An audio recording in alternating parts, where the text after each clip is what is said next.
My awkward encounter with a celebrity. This happened last Friday, and it's safe to say I've reached peak cringe.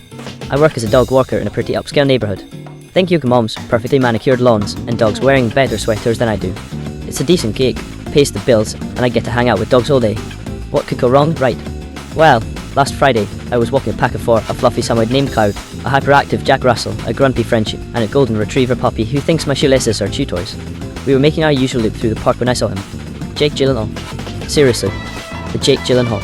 He was sitting on a bench, reading a book, looking possibly handsome even in sweatpants and a baseball cap. Now, I'm not usually one to get starstruck. I've seen a few minor celebs around town, brush shoulders with a B-list actor at the grocery store once. No big deal. But Jake Gyllenhaal? That is a whole different level.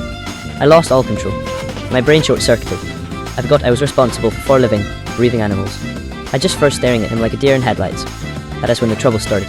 The Jack Russell, seeing my distracted state, decided to chase us well. Cloud, being the loyal pack leader, followed. The Frenchie, naturally, started barking hysterically. And the golden retriever puppy?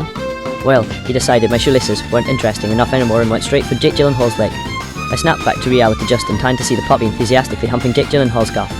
Oh my god, I yelled, mortified. I yanked the puppy off him, tripping over Cloud in the process. My bag of dog treats spilled everywhere. Jack Russell, now back from his squirrel chase, began scuffing down the treats like it was the end of the world. Jake Gyllenhaal looked up, startled. He had that "what the hell is going on" expression that I am sure he has perfected for paparazzi encounters. "I'm so sorry," I stammered, scrambling to gather the treats and wrangle the dogs. He's just friendly and teething, and apparently a huge fan. He managed a weak smile. "No problem," he said, brushing off his pants. "Happens all the time." I'm pretty sure he was lying. That's when the Frenchie decided to add insult to injury. He lifted his leg and peed directly on Jake Gyllenhaal's shoe. I gasped. I don't think I've ever felt so much shame in my entire life. And I don't know what to say, I mumbled, my face burning. Jake Gyllenhaal stared at his shoe, then at me, then back at the peeing Frenchie. He sighed. "Just please get them away from me," he said, his voice laced with a hint of desperation.